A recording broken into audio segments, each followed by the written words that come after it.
8월 7일 아침 저희들에게 주시는 하나님 말씀 사도행전 8장 14절로 25절까지 말씀입니다. 예루살렘에 있는 사도들이 사마리아도 하나님의 말씀을 받았다 함을 듣고 베드로와 요한을 보내매 그들이 내려가서 그들을 위하여 성령 받기를 기도하니 이는 아직 한 사람에게도 성령 내리신 일이 없고 오직 주 예수의 이름으로 세례만 받을 뿐이더라. 이에 두 사도가 그들에게 안수하며 성령을 받는지라. 시몬이 사도들의 안수로 성령 받는 것을 보고 돈을 들여 이르되 이 권능을 내게도 주어 누구든지 내가 안수하는 사람은 성령을 받게 하여 주소서 하니 베드로가 이르되 네가 하나님의 선물을 돈 주고 살 줄로 생각하였으니 내 은과 네가 함께 망할지어다. 하나님 앞에서 내 마음이 바르지 못하니 이 도에는 네가 관계도 없고 분깃될 것도 없느니라. 그러므로 너의 이 악함을 회개하고 주께 기도하라.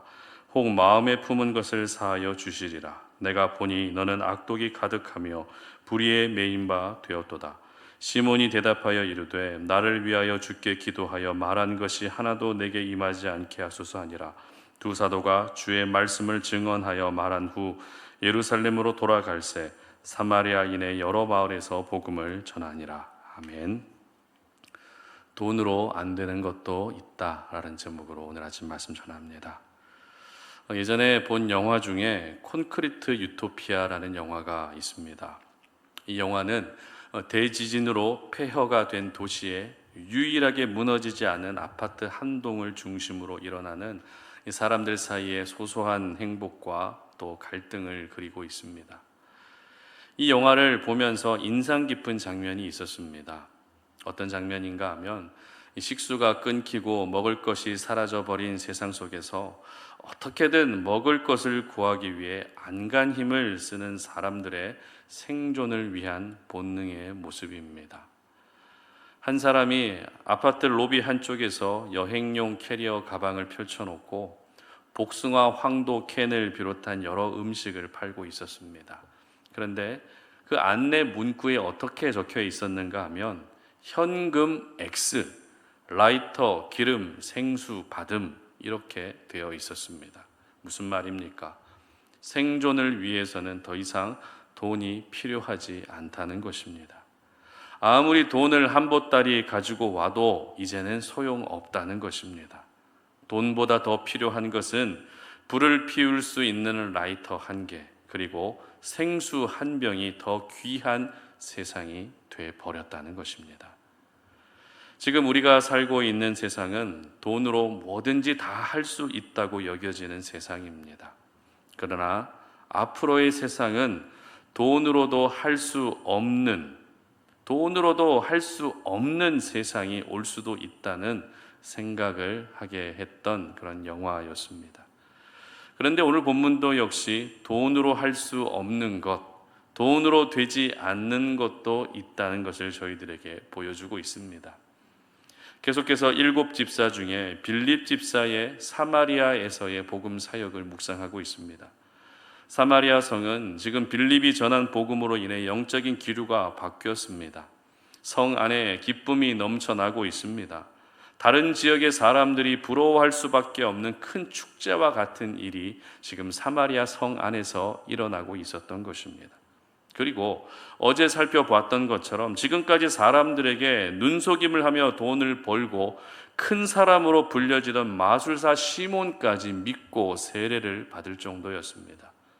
그러나 이 시몬의 믿음은 절대 건강한 믿음이 아니었죠. 수많은 사람들이 복음을 받아들이며 건강한 믿음을 갖고 있었지만 그 와중에도 시몬처럼 건강하지 않은 믿음을 가진 사람도 있었던 것입니다. 그렇다면 시몬의 믿음이 왜 건강하지 않은 믿음이었을까요? 일단 시몬은 인정받고 싶은 마음이 굉장히 큰 사람이었습니다. 지금까지 백성들로부터 큰 사람이라고 불려졌고 그렇게 자신을 특별하게 바라보는 사람들의 시선에 잔뜩 취해서 살고 있었습니다. 그런데 마침 사마리아 성에 누가 오게 됩니까? 베드로와 요한이 오게 된 것입니다. 베드로와 요한이 사마리아 성에 온 이유는 사마리아 사람들이 믿고 세례까지는 받았지만 성령은 아직 받지 못했기 때문입니다.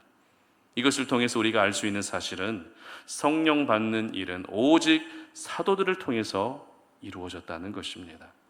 분명 빌립 집사도 신실한 사람이었고 능력 있는 사람이었습니다. 그러나 성령 받는 일만큼은 하나님이 언제나 사도들을 통해서 행하고 계셨던 것입니다. 그만큼 성령 받는 일은 중요하고 또 그만큼 교회는 성령의 역사로 든든하게 세워져야 한다는 것을 알 수 있는 부분입니다. 이렇게 베드로와 요한은 사마리아 성으로 왔고 사람들에게 안수하자 성령을 받는 역사들이 여기저기서 나타나게 됩니다. 그런데 이 신기한 장면을 누가 보고 있었습니까? 마술사 시몬이 보게 된 것입니다. 늘 인정받고 싶은 욕심이 가득했던 시몬은 사도들이 안수하자 사람들에게 성령이 임하는 것을 보면서 그래, 나도 저렇게 하면 사람들이 나를 더 큰 사람으로 여겨주겠지라고 하는 망상에 사로잡히게 된 것입니다. 그러니까 베드로와 요한은 믿음을 가진 사람들에게 당연히 하나님이 주시는 선물인 성령을 받게 하기 위해서 안수 기도했지만 시몬은 자기의 존재감과 유명세를 위해 사람들에게 성령을 주고 싶었던 것입니다. 이렇게 목적 자체가 완전히 다르니 접근하는 방식도 전혀 다를 수밖에 없었던 것이죠. 시몬의 접근 방식은 바로 돈이었습니다. 돈으로 성령 받게 하는 권능을 사고 싶었던 것입니다. 여러분, 이 생각이 얼마나 어리석은 생각이고 또 얼마나 세속적인 생각이며 얼마나 인본주의적인 생각인지 바로 아실 겁니다. 마술사 시몬의 이 어리석은 생각을 보며 베드로는 단번에 그것이 망상에 불과하다고 책망합니다. 그리고 20절 보시기 바랍니다. 베드로가 이르되 네가 하나님의 선물을 돈 주고 살 줄로 생각하였으니 내 은과 네가 함께 망할지어다. 아멘. 무슨 말입니까?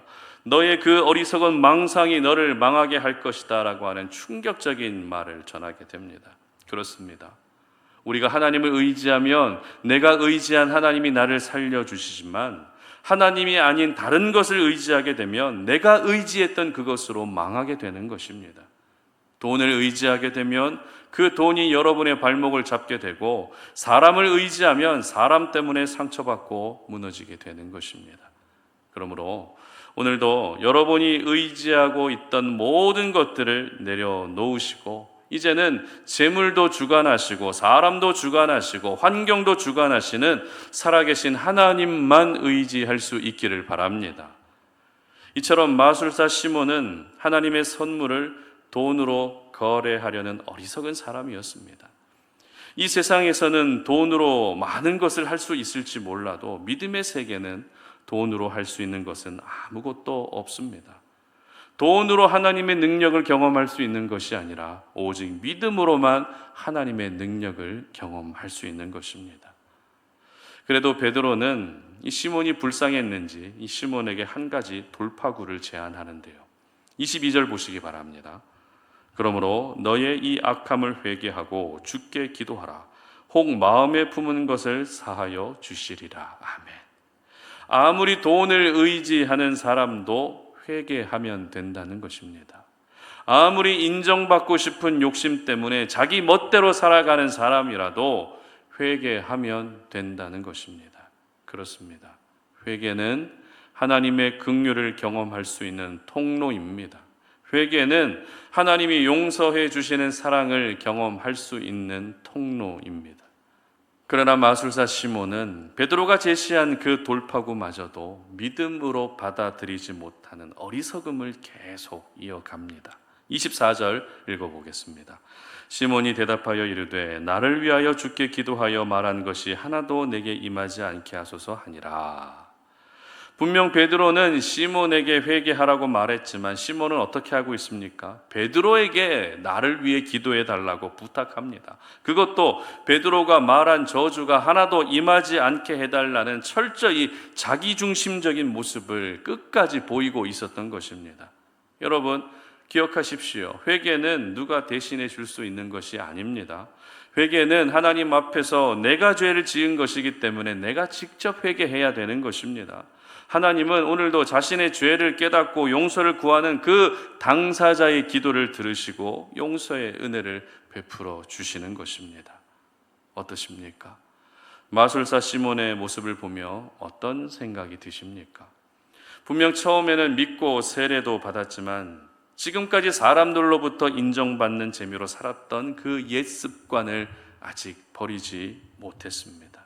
그리고 마술사 시몬의 믿음은 돈이면 다 된다고 여기는 인본주의적이며 세속적인 믿음에 불과했던 것입니다. 그리고 회개하는 것조차도 스스로 하지 못할 만큼 죄에 대한 부끄러움도 없이 그저 벌받고 싶지 않은 마음만 가득한 자기만 아는 사람이었던 것입니다. 그렇다면 여러분은 어떠십니까? 혹시 마술사 시몬이 가지고 있었던 믿음의 모습이 여러분에게는 있지는 않으십니까? 돈이면 다 된다고 여기며 돈 하고 계시지는 않으십니까? 오늘 마술사 시몬의 모습을 보면서 돈으로 되지 않는 것도 있다는 것을 꼭 기억할 수 있었으면 좋겠습니다. 몇백만 원, 몇천만 원만 있으면 다 해결될 것 같아도 실상은 그렇지 않을 때가 더 많습니다. 돈으로 안 되는 것은 많지만 하나님의 능력으로는 안 되는 것이 없습니다. 그러므로 돈을 의지하는 믿음이 아니라 하나님만 의지하는 믿음이 되시기를 바랍니다. 돈은 없어도 살 수 있지만 하나님 없이는 내가 살 수 없다는 것을 항상 인정하고 고백할 수 있으시기를 바랍니다. 우리가 옛날에 주일학교에서 자주 불렀던 찬양 중에 돈으로도 못 가요라고 하는 찬양이 있습니다. 그렇습니다. 다시 한번 말씀드리지만 돈으로 안 되는 것 분명히 있습니다. 마지막으로 디모데전서 6장 10절을 제가 읽어드립니다. 돈을 사랑함이 일만 악의 뿌리가 되나니 이것을 탐내는 자들은 미혹을 받아 믿음에서 떠나 많은 근심으로써 자기를 찔렀도다. 아멘. 바라기는 돈으로 안 되는 것이 있다는 것을 기억하셔서 돈을 사랑하지 마시고 하나님을 더 사랑하는 저와 여러분 되시기를 주님의 이름으로 축복합니다. 함께 기도하겠습니다. 살아계신 하나님, 오늘도 이 아침에 우리에게 주신 생명의 말씀을 기억합니다. 우리는 이 땅을 살아가며 돈이면 다 해결될 것 같은 생각을 가지고 있지만 정작 돈으로 해결되지 않는 것들이 얼마나 많은지 모릅니다. 지금 우리에게 필요한 것은 돈이 아니라 바로 하나님을 의지하는 믿음이 더 필요한 줄로 믿사오니 마술사 시몬처럼 하나님의 성령을 받는 일을 돈으로 사려고 하는 그런 어리석은 모습이 내게는 사라질 수 있게 하시고 하나님 아버지 앞에 더욱더 신실하게 순전하게 돈을 의지하며 하나님을 이용하는 것이 아니라 그 돈마저도 하나님에게서 나온다는 사실을 기억하며 하나님을 먼저 의지할 수 있는 저희들 될 수 있도록 도와주시옵소서. 감사드리며 예수님의 이름으로 기도드립니다. 아멘.